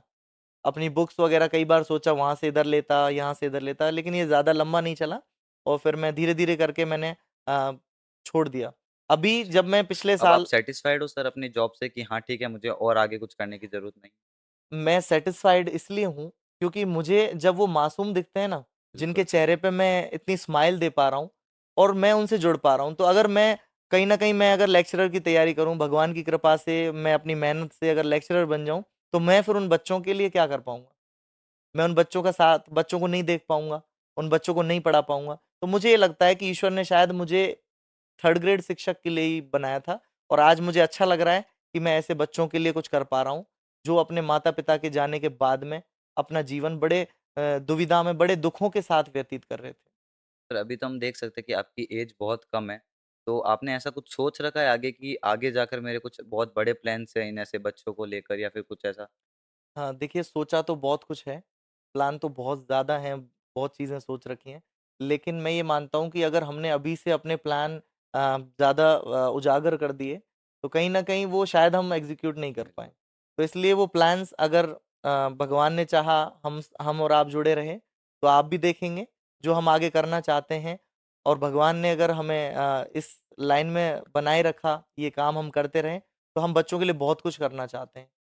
हम सर ये आप चाहते हैं कि बच्चों के लिए हम शिक्षा, आवास और उनके लिए सारी सुविधाएँ हम एक जगह पर कुछ ऐसा कर पाएँ जिससे कि उनको कहीं भी इधर-उधर भटकना नहीं पड़े। उनको माँ-बाप का प्यार मिले, उनको शहर के आस-पास कुछ ऐसा बना दें जी, कि बहुत सारे बच्चे उसी में रह लें और बिल्कुल, फैसिलिटी बिल्कुल। जी। बिल्कुल सर, बहुत अच्छा प्लान है। हाँ सर, गाँव में ऐसे लोग आपको बोलते हैं कि तू तो फेमस हो गया? मेरा गाँव भरतपुर ज़िले में एक छोटा-सा गाँव है तरगवां। तो मैं अच्छा, अपने गाँव में नहीं रहता हूँ। शहर में हम लोग रहते हैं, हमारा घर शहर में है। माताजी की, मेरी वाइफ़ दोनों की जॉब वहीं शहर के आस-पास ही है, तो इसलिए हम शहर में रहते हैं।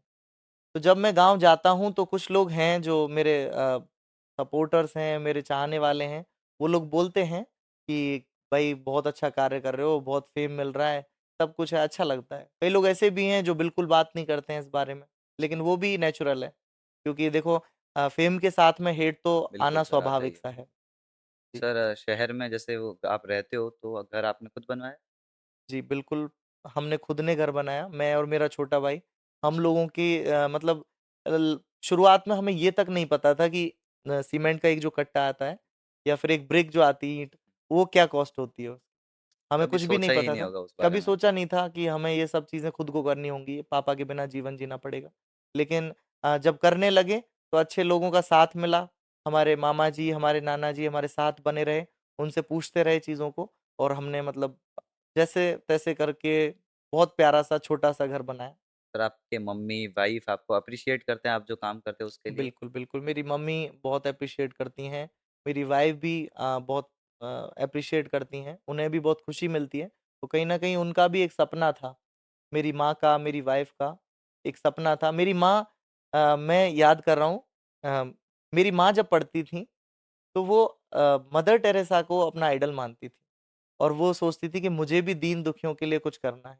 तो मेरी माँ आज भी मुझे बताती हैं कि बेटा मैं जब छोटी थी ना, तो मैं भी यही सोचती थी। मदर टेरेसा को जब देखती थी, उनको अपना आइडल मानती थी, तो मैं भी सोचती थी कि मुझे भी ऐसा कुछ करना है दीन हाँ, तो दुखियों कहीं के न लिए। कहीं सर आप अपनी मम्मी के सपने आप पूरे कर रहे हो। बिल्कुल, जब मैं देखता हूँ कि मम्मी की आँखों में आँसू रहते हैं, कोई चीज़ें वो याद करती हैं, खुशी से बताती हैं, तो वो गर्व के जो आँसू होते हैं, वो मुझे सैटिस्फैक्शन देते हैं। लोग मेरे बारे में क्या कहें?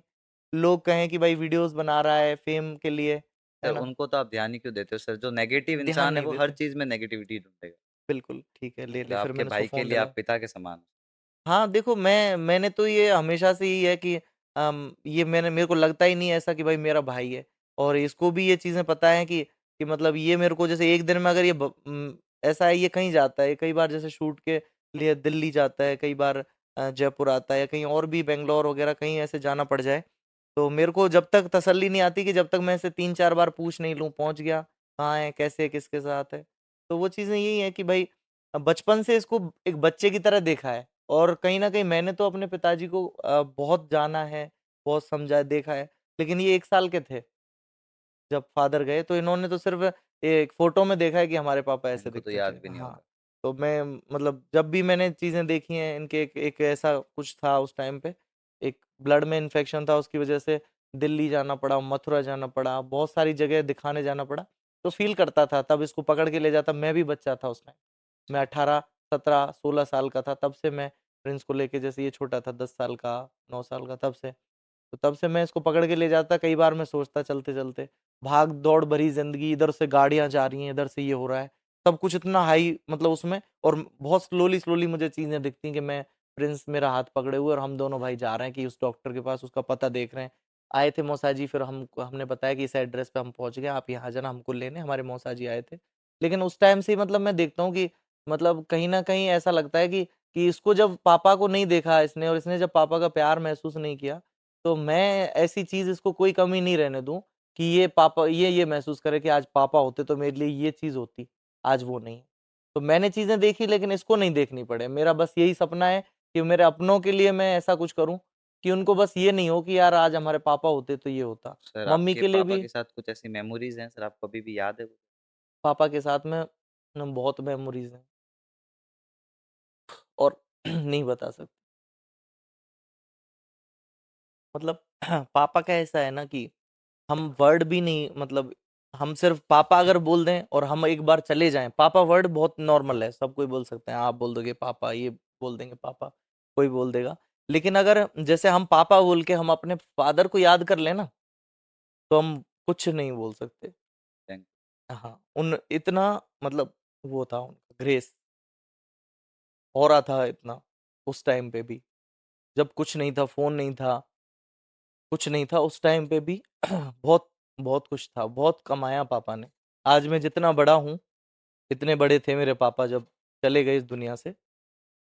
पर सर वो सारी चीज़ें फ़ील तो होती होंगी ना कि आपकी जैसे जॉब लगी, तो एक मन में तो वो आया होगा कि आज अगर मेरे पिताजी होते, पापा होते तो मैं उनको बताता कि देखो पापा मेरी जॉब लग गई। देखो, बहुत मुश्किल होता है पापा के बिना घर बनाना, पापा के बिना शादी करना।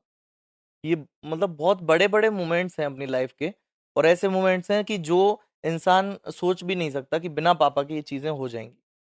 लेकिन हमने वो चीज़ें झेली हैं, उन्हें फ़ेस की हैं। मुझे याद है जब मैं घोड़ी पे चढ़ने वाला था उस टाइम पे मेरी माँ रोने लग गई थी, पापा अच्छा, को याद करके। तो मैं मतलब मुझे 15 से 20 मिनट लगी घोड़ी पे बैठने के लिए, क्योंकि मैं इतना ज़्यादा अंदर से फ़ील कर गया मैं चीज़ों को।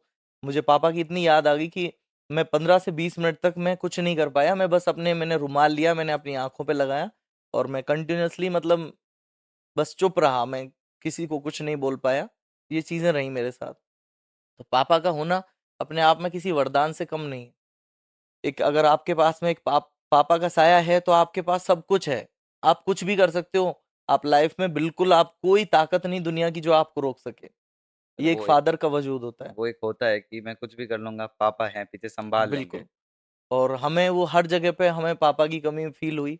हमने देखा कि जब हम शादी जब मेरी थी हो रही थी, जब मेरा छोटा भाई मेरे जैसे मैं घोड़ी पे था, मेरा भाई मेरे बगल में था, तो हम चल रहे थे।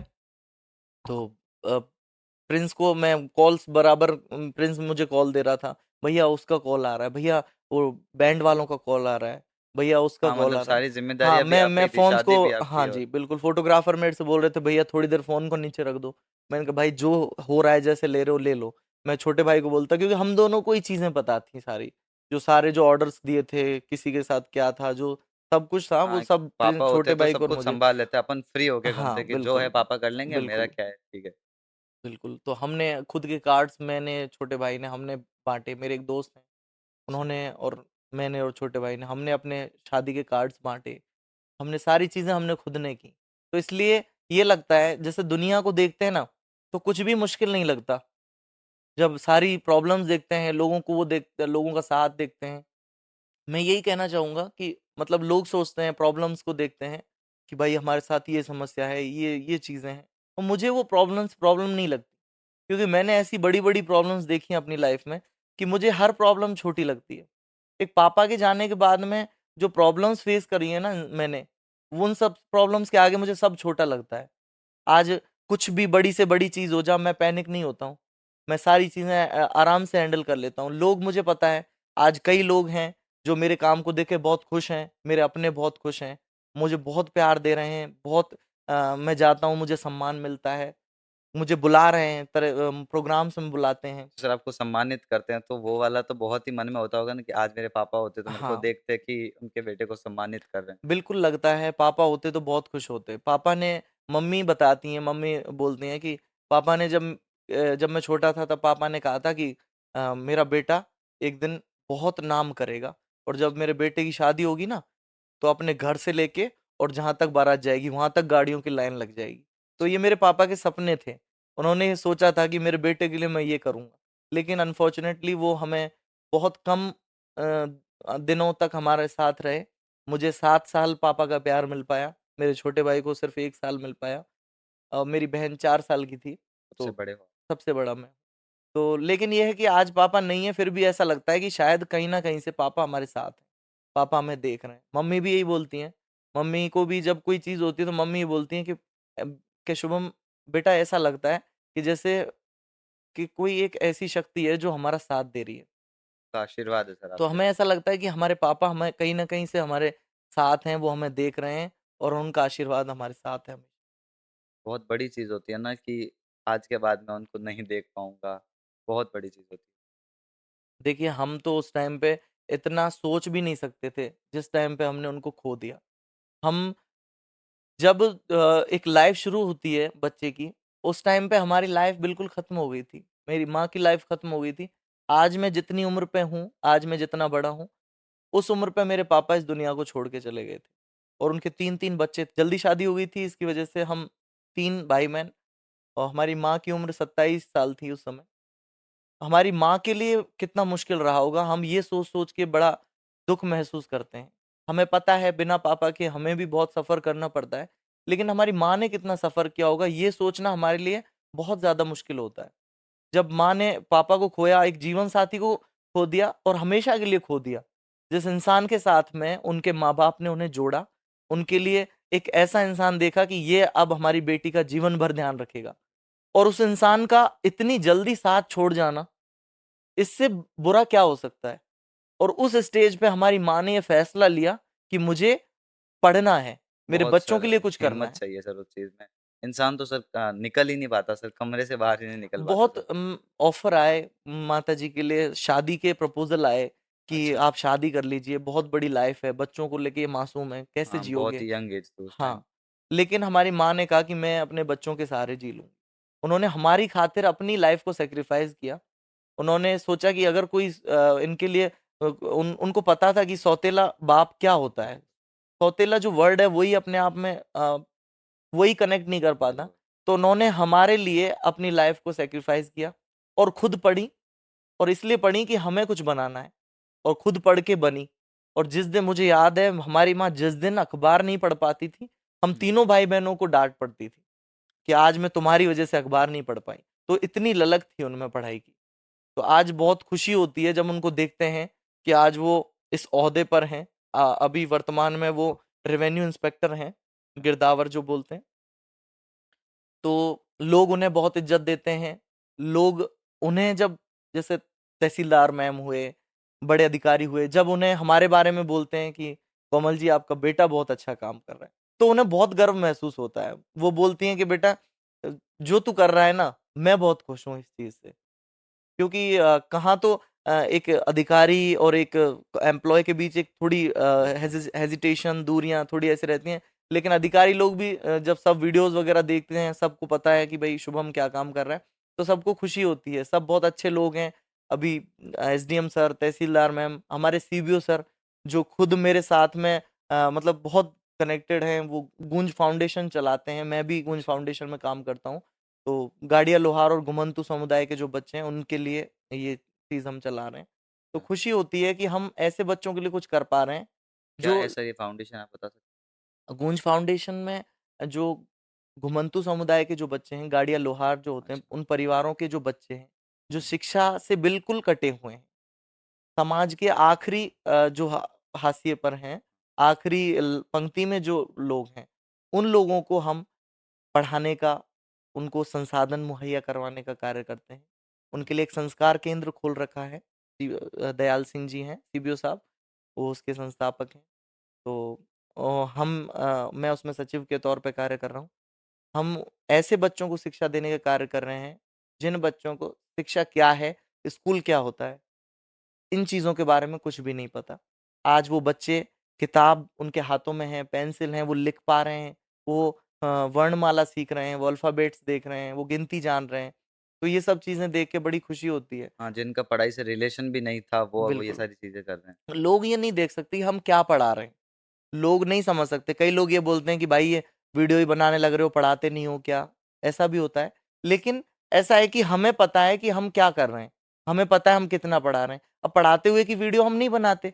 वो जब हम बोर्ड पे पढ़ा रहे हैं, हम वो यूट्यूब वाले टीचर्स नहीं है कि भाई हमारी ऑडियंस हो और हम वो चीज़ समझाएँ, लोग हाँ, देखें। आपकी नीश ही अलग है ना हाँ, बिल्कुल। तो हम उन वीडियोज़ को हम नहीं डाल पाते। लेकिन हमें पता है कि हमें जो तनख्वाह मिल रही है, जो गवर्नमेंट हमें बिल्कुल। सैलरी दे रही है, उसके साथ हम कितना जस्टिस कर रहे हैं। और हर एक इंसान में ये होना चाहिए कि जितना उनको मिल रहा है ना, ईश्वर की देखो कृपा से एक गवर्नमेंट टीचर जो है, सबको पता है, एक गवर्नमेंट टीचर को एक अच्छी सैलरी मिलती है। बहुत ज़्यादा नहीं मिलती, हाँ, बहुत लेकिन इतनी मिलती है जिसमें वो आराम से अपने परिवार का हाँ, गुज़र-बसर वो टीचर कर को एक सकता सबसे है। सेफ जॉब माना जाता है सेफ कि जॉब है, अच्छी सैलरी के साथ अच्छी सेफ सैलरी, सेफ बिल्कुल, जॉब। बिल्कुल। उस जॉब में जहाँ हमें सिर्फ़ और सिर्फ़ एक 6 घंटे बच्चों को बहुत कुछ देना है। शिक्षा के माध्यम से, संस्कारों के माध्यम से उन्हें हमें ये चीज़ें प्रोवाइड करवानी है। तो वहाँ अगर हम इस चीज़ से कामचोरी कर रहे हैं, वहाँ अगर हम सिर्फ़ साइन करके, टाइम हाँ, पास बहुत करके, सारे ऐसे टीचर्स होते हैं जो चले जाते हैं, साइन करके चले जाते हैं, फिर पीछे कोई सँभाल लेता है और चेकिंग भी नहीं आती है बहुत से ऐसे केसेस देखिए में।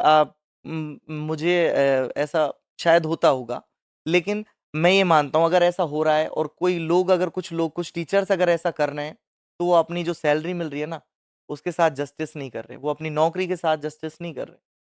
और कहीं न कहीं ये चीज़ें उन्हें अपने संतान में देखने को मिलेंगी। बिल्कुल, मैंने भी देखी हैं ऐसी चीज़ें सर कि मतलब ऐसा कुछ जो बच्चों के लिए चीज़ें आ रही है गवर्नमेंट की तरफ से उसमें खुद रख लेना, फिर उनके बच्चे जो होते हैं उनमें वो चीज़ें दिख जाती है कि वो कोई मेंटली डिस्टर्ब है, ऐसी-ऐसी चीज़ें दिख जाती हैं सर। बिल्कुल, ये तो सीधा है। भगवान ने हमें किसी और को दिखाने की ज़रूरत नहीं है। मैं जो काम कर रहा हूँ, हाँ, मैं लोगों को दिखा रहा हूँ। वजह ये है कि लोग देखें कि बच्चों की ऐसी स्थिति भी है और टीचर्स कुछ अच्छा काम भी करते हैं। वो भी इन्फ्लुएंस हो ना ताकि कि वो आगे लोग वो भी कर आगे सकें। करने के लिए, और मैंने देखा है मेरी वीडियोज़ को देखने के बाद में मेरे कई फ्रेंड्स भी इंस्पायर हुए हैं। उन लोगों ने भी मेरे से चीज़ें पूछी हैं और वो लोग भी अपने-अपने स्कूलों में ऐसा कुछ कर रहे हैं।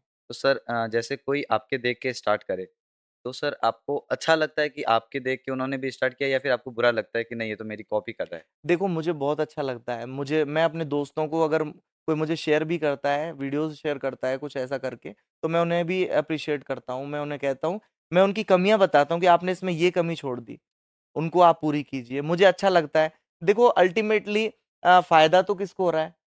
बच्चों जो को बच्चों जो आपका जो मोटिव अंडर है। प्रिविलेज्ड बच्चे हैं, उन्हीं को हो रहा है ना। बिल्कुल, चलो ठीक है, आपके अंदर ये चीज़ है कि मुझे फ़ेमस होना है, वीडियोज़ बना के मैं फ़ेमस हो जाऊँगा। लेकिन गलत काम करके फ़ेमस तो नहीं हो रहे ना, बिल्कुल। अच्छा काम करके फ़ेमस हो रहे हो।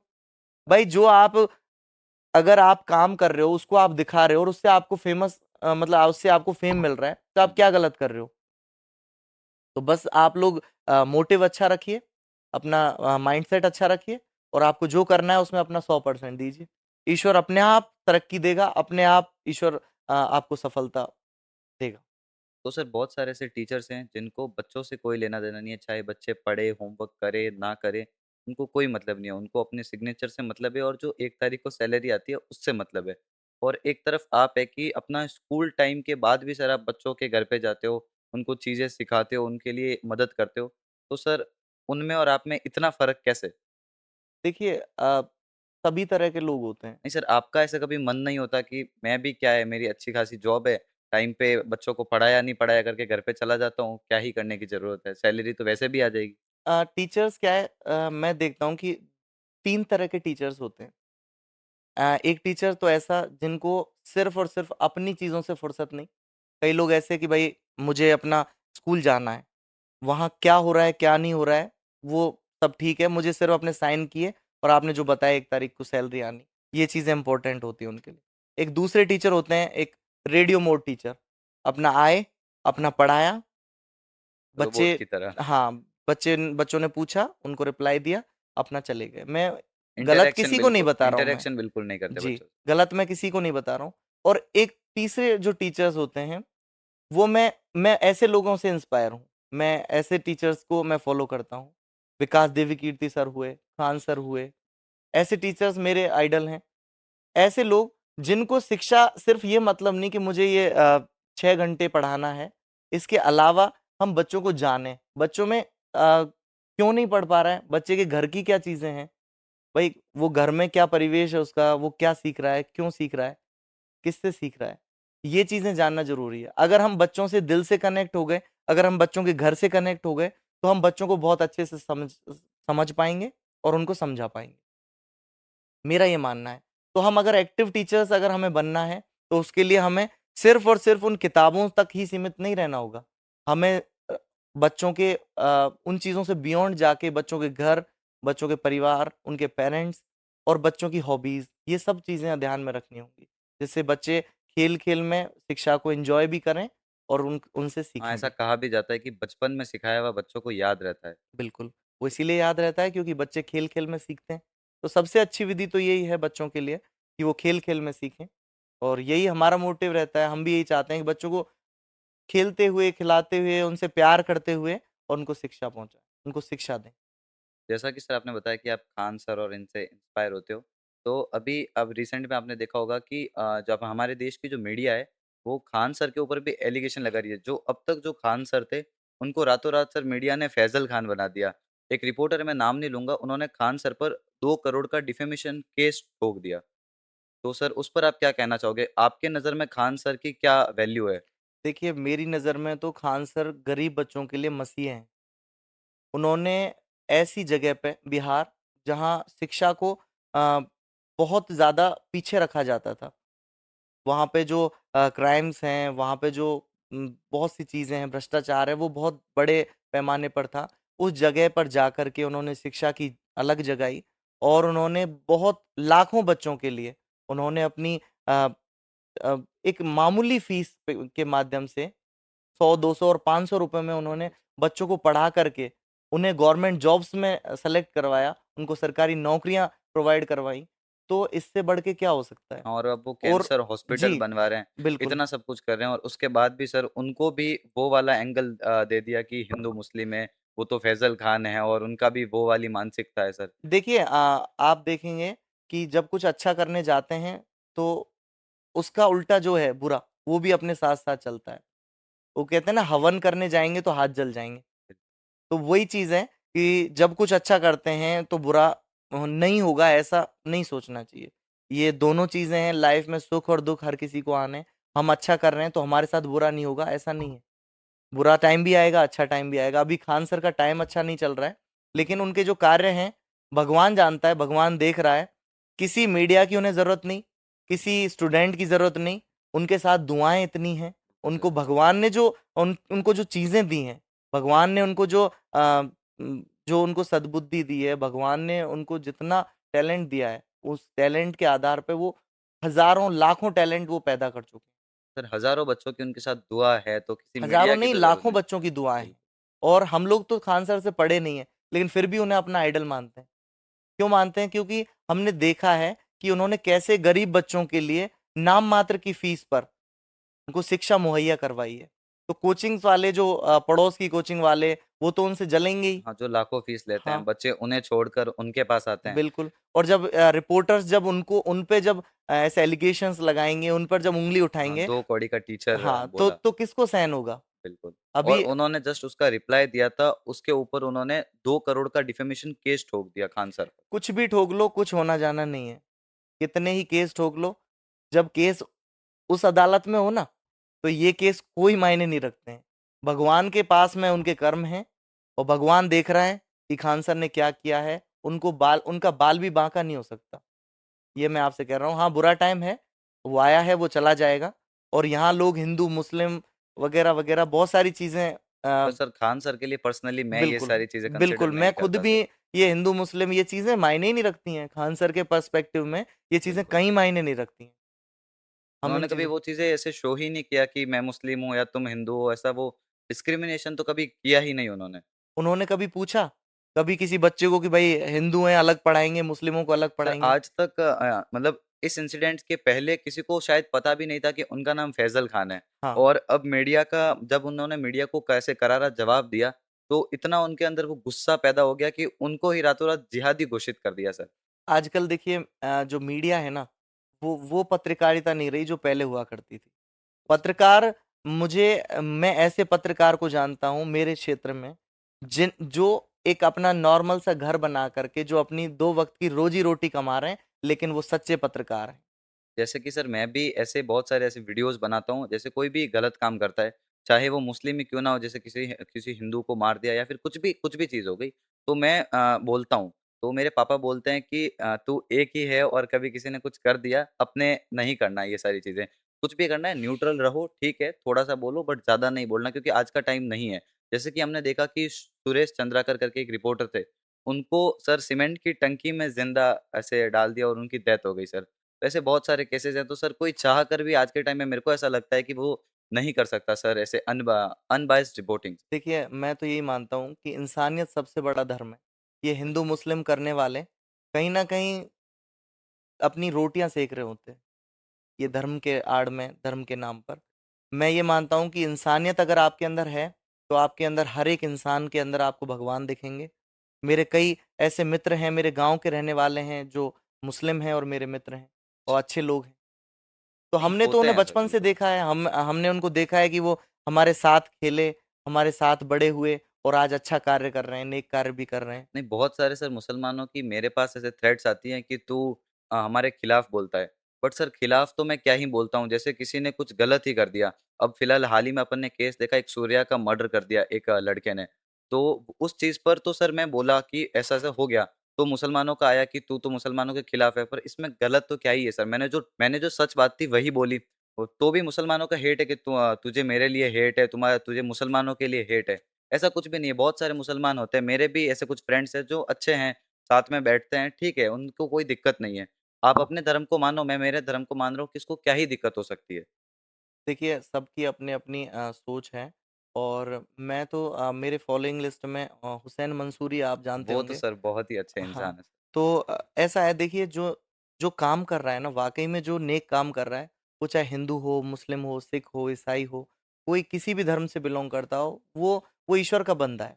सर आपने ये वीडियोज़ बनाना स्टार्ट किया, तो आप क्या हुसैन मंसूरी सर से इंस्पायर थे? देखिए, मैं हुसैन मंसूरी सर को बहुत पहले से देख रहा हूँ और मैं कई लोगों को देखता हूँ।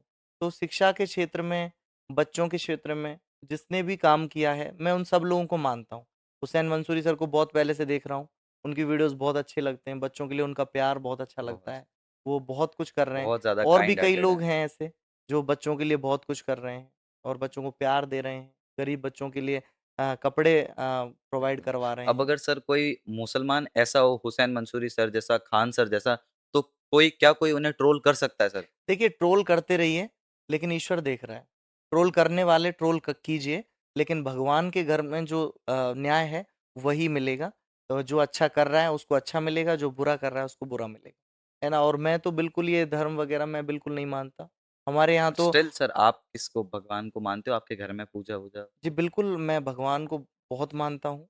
और मैं हमारे हमारा जो क्षेत्र है वहाँ पे कास्टिज़्म का भी बहुत ज़्यादा मतलब आप कौन-सी कास्ट से बिलॉन्ग मैं करते हो सर? मैं वैसे जाट हूँ। और मैं जहाँ पढ़ाता हूँ वहाँ एसटी, एससी समुदाय से ज़्यादा बच्चे बिलॉन्ग करते हैं। तो शुरुआत में ये भी चीज़ें रहीं कि किन के लिए कर रहा है? क्यों कर रहा है? ये तो हाँ, अछूत हैं, हाँ। ऐसे करके कई चीज़ें ऐसी रहीं। मुझे लोगों ने कहा, लेकिन मुझे इन चीज़ों से फ़र्क नहीं पड़ता। मुझे उन छोटे-छोटे मासूम बच्चों में मुझे बिल्कुल, भगवान दिखते हैं और मैं बस अपने भगवान की सेवा कर रहा हूँ। मुझे इससे ज़्यादा कुछ नहीं चाहिए, मुझे लोगों से कुछ नहीं चाहिए। मैं उन बच्चों के साथ में बैठ के खाना खाता हूँ, मैं उनके घर का पानी पीता हूँ, जबकि लोग इन चीज़ों से बचते हैं। और मुझे इन बिल्कुल। चीज़ों से फ़र्क नहीं पड़ता, कौन जाट है, कौन ब्राह्मण है, कौन एससी कम्युनिटी से है। मुझे अपने बच्चे जो हैं, वो मेरे अपने बच्चे हैं। अगर मेरे बच्चे अगर उस स्कूल में पढ़ रहे होते, तो बिल्कुल क्या सर। मैं उनके साथ भेदभाव करता? तो बस मैं तो उन बच्चों को सिर्फ़ अपने बच्चे समझ के पढ़ाता हूँ, चाहे वो किसी भी धर्म से हों, चाहे वो लोग किसी करते हैं जाति सर से हों। एसटी-एससी में भेदभाव। मेरे भी ऐसे बहुत सारे फ्रेंड्स हैं जो रूम पे भी आते हैं, साथ में खाना भी खाते हैं, उससे कोई दिक्कत नहीं है। बट सर जो एसटी-एससी कैटेगरी के मैंने बहुत सारे लोग देखे हैं जो जय भीम वाले वो उससे जुड़े हैं, वो कहते हैं कि तुम हिंदू ऐसे हो। तो सर वो अपने आप को हिंदू भी कंसिडर नहीं करते। उसके बाद सर वो थोड़ा वो क्लैश हो जाता है कि तुम अलग हो। वो वाला सीन फिर ना चाहते हुए भी सर हो जाता है क्योंकि वो क्या बोलते हैं कि तुम हिंदू। एक बार मैं हॉस्पिटल में सर बीएससी नर्सिंग कर रहा हूँ। तो एक बार मैं हॉस्पिटल में किसी से ऐसे ही भिड़ गया, कोई बात हो रही थी। कोई भी पॉलिटिकल मैटर होता है तो मेरे को थोड़ा ज़्यादा इंटरेस्ट आता है। तो ऐसे कोई बात हो रही थी तो उसने बोला कि तुम हिंदू, मैंने कहा आप क्या हो? तो बोलता है कि मैं जय भीम ऐसा कुछ उन्होंने पता नहीं ऐसा कुछ बोला। तो मैंने कहा आप अपने आप को हिंदू नहीं मानते? किन उन्होंने बोला कि नहीं मानता मैं। सीधे तौर पर। तो फिर उनको सर फिर अपने दिमाग में भी एक वो हो जाता है ना कि खुद वो अपने आप को हिंदू भी कंसिडर नहीं कर रहे और तो उनके लिए इतना हेट है तो सर हमारे मन में भी आ जाता है कहीं न कहीं, ना चाहते हुए। देखिए, मैं तो ये मानता हूँ कि कहीं न कहीं ये हेट जो पैदा हुआ है, ये किन्हीं चीज़ों से पैदा हुआ है। पॉलिटिशियंस और उनकी वो जो रोटियाँ सेकने का मकसद बिल्कुल, है वही। बिल्कुल, बिल्कुल। तो ये चीज़ें क्या है शुरुआत से बहुत से लोगों ने ऐसी इतनी ज़्यादा बड़ी बना दी कि जिनको अब तक हम कवर नहीं कर पा रहे हैं, हाँ, जिनको वो अब भी है तक हम सर। हैंडल नहीं कर पा रहे हैं। लेकिन मैं ये मानता हूँ कि अगर भाईचारा बना रहेगा, प्रेम भाव ऐसे ही रहेगा, एकता रहेगी, तो सब चीज़ें नॉर्मल हो जाएँगी। अपने ये सब लोग अपने भाई हैं, हमारे जैसे ही एक खून है, क्या फ़र्क है हम लोगों में? ना मैं हिंदू-मुस्लिम में फ़र्क समझता, ना मैं जात-पात में कुछ भेदभाव रखता। स्टिल सर मैं आपको पूछना चाहूँगा, थोड़ा-सा कंट्रोवर्शियल है, पर जैसे हम देखते हैं ना सर बहुत सारा टाइम ऐसा हो जाता है कि अ, मुस्लिम है उसने हिंदू को मार दिया और कभी अपन ने ऐसा नहीं देखा सर मतलब होगा बट बहुत कम कि किसी हिंदू ने मुसलमान को मार दिया, बट ज़्यादातर ऐसे केसेज़ में होता है। पर्सनली सर मेरे को ऐसे बहुत ज़्यादा गुस्सा आता है कि ऐसा क्यों होता है सर? आपको कभी ऐसा नहीं होता कि ये बुरा चीज़ें लगता है, गलत हैं सर? बहुत बुरा लगता है जब देखते हैं कि छोटी-छोटी चीज़ों पे चीज़ें ऐसी हो गई और उसके बाद में इस तरीके से किसी के हाँ, साथ में जैसे आपकी मैं उदयपुर ही था जब एक वो घटना कन्हैया लाल कन्हैया वाली। लाल जी वाली हुई थी, तो बहुत बुरा लगा ये देख के कि कैसे मतलब एक इंसान के साथ में कोई ऐसे कर सकता है। और फिर वहाँ पे कि भाई मुस्लिम होकर के और ऐसे हिंदू को मारना या हिंदू होकर के मुस्लिम को मारना, ये चीज़ें बहुत बड़ा एक क्लैश क्रिएट कर देती हैं, बहुत बड़ा विवाद बना देती हैं। मार तो देखो आजकल ऐसा है कि दुनिया में हर सेकंड में इंसान जन्म ले रहा है, हर सेकंड में मर रहा है। लेकिन मरना एक चीज़ है, हाँ, पार्ट ऑफ लाइफ है, इंसान सब जिसने जन्म लिया है वो जाएगा, वो मरेगा। लेकिन इस तरीके से किसी को मौत के घाट उतार देना, ये तो अपने आप में देखो एक दानवों का कार्य है। ये बहुत गलत है ये चीज़ें और मैं यही मानता हूँ कि ऐसा नहीं होना चाहिए। ये चीज़ें भगवान के घर जब जाएँगे, एक दिन जब हमें ईश्वर देखेगा, जब हम ऊपर जाएँगे भगवान देखेगा, तो ये क्षमा करने वाली चीज़ें नहीं है, तो नरक का रास्ता बोलते हैं ना, वो लोग नरक का नहीं रास्ता वो अभी से चुन रहे हैं। शायद उनको लगता है सर वो जन्नत है। नहीं, वो नरक का रास्ता चुन रहे हैं। और मेरा भी यही कहना है कि बहुत सारे मुसलमान भाइयों को लगता होगा कि मैं उनके हेट में वीडियो बनाता हूँ, ऐसा कुछ भी नहीं है। जो चीज़ें गलत हैं, वो गलत हैं और मैं उन्हीं चीज़ों को कॉल आउट करता हूँ। अगर उसमें भी आपको मैं गलत लगता हूँ तो दैट्स योर चॉइस। तो सर आप ये जो भी कार्य कर रहे हो कि बच्चों की हेल्प करना, उनके लिए राज के लिए आप घर बनवा रहे हो, बहुत सारी चीज़ें करते हो इतना सर, तो उसके पीछे आपका मोटिव क्या है सर?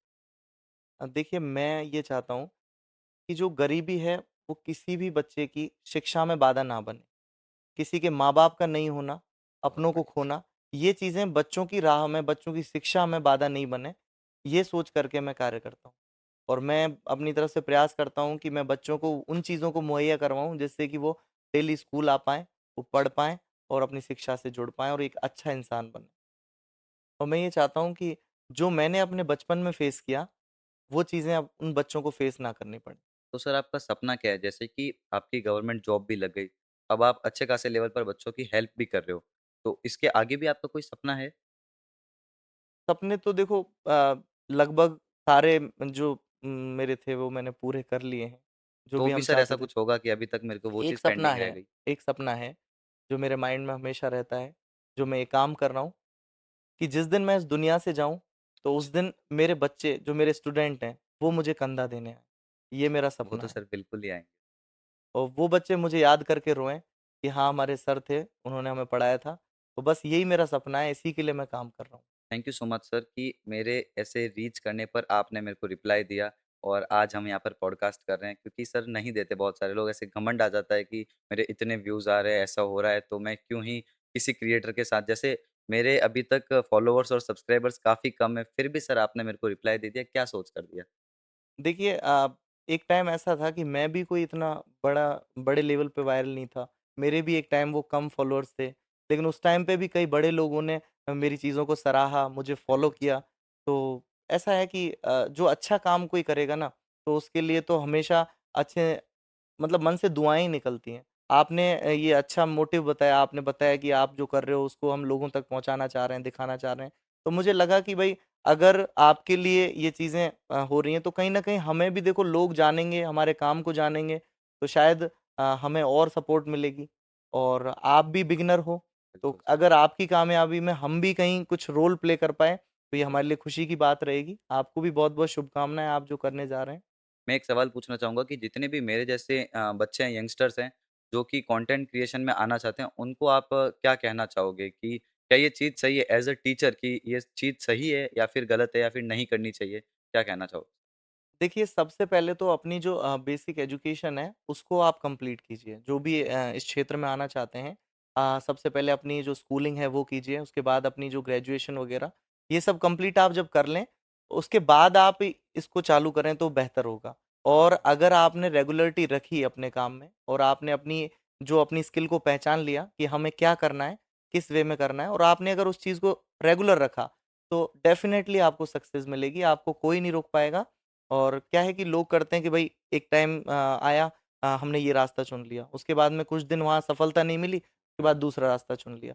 तो जब ये जो हम बार-बार हम सेटबैक करते हैं, जो बार-बार हम जो अपना जो डायरेक्शन चेंज करते हैं, ये चीज़ें सफलता में बाधा बनती हैं। और हमें यही नहीं करना है, हमें अपनी शिक्षा के साथ-साथ में भी लोगों के लिए मतलब ये जो अच्छे कार्य हैं, इनको जारी रखना है क्योंकि ईश्वर देखता है, हम कुछ भी कर रहे हैं, वो भगवान हमें वापस करेगा, वापस लौटाएगा। कुछ दिन पहले ही हमने सोचा था कि भई हम बच्चों के लिए कुछ बड़ा प्लान कर रहे थे और हमने वो किया और उसके बाद ही मेरे छोटे भाई हैं प्रियांशु उनको एक इंडियन स्क्रॉल फेस्टिवल में विनर बने और 1 लाख का प्राइज़ उनके पास आया। तो मतलब अच्छा, भगवान मतलब हम 10,000 करेंगे वो 1 लाख देगा।